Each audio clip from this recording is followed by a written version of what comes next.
Habari za usiku mtazamaji wa Crown Media, hivi sasa ni saa 2 usiku katika viwanja hivi vya Stade Municipal, na mbele yako ni kikosi cha Simba Sports Club ambapo kinafanya mazoezi yake ya mwisho, last session kabla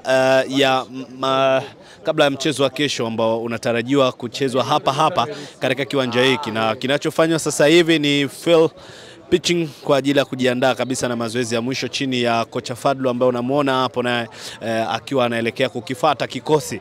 Na nikujuze tu mtazamaji wa Crown Media, kikosi kizima cha Simba Sports Club kimesafiri kutoka Dar es Salaam Tanzania kuja hapa Morocco katika mji wa Oujda, na sasa hivi wakiwa katika manispaa ya Barkein.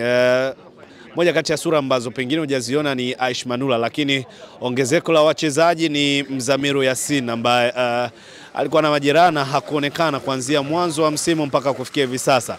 Na wachezaji wengine ambao wamerejea kikamilifu zaidi ni Chefond Malone ambaye alikuwa na majeraha na tumemwona katika michezo yake ya mwisho. Na hapo unatazama sasa kile ambacho kinaendelea, mazoezi hayo kwa wachezaji wa Simba Sports Club.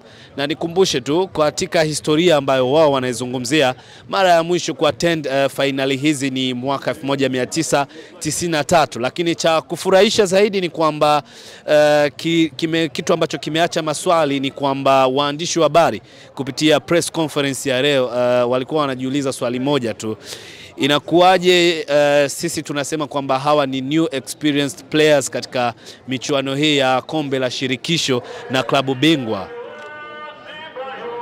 wanafika hatua hii ya fainali? Na nikwambie, katika kikosi cha mnyama Simba Sports Club ni Fabrice Luamba Ngoma pekee ndio mwenye historia ya kucheza fainali. Wengi wao wameshiriki michuano ya klabu bingwa kuishia hatua ya robo fainali, na wengine ndo kwanza mara ya kwanza. Nikiwa nazungumza hayo, unakisikia Kigoma hiko kimesafirishwa special kwa ajili ya burudani wa mashabiki wa Simba Sports Club ambao wamesafiri kutoka Tanzania Dar es Salaam kwa ajili ya kuja kukiamsha.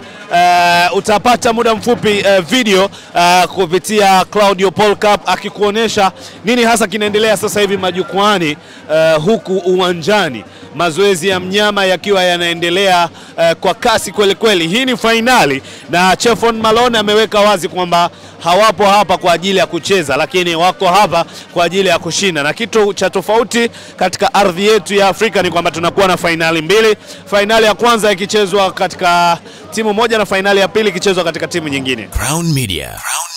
Hapa ni nyumbani.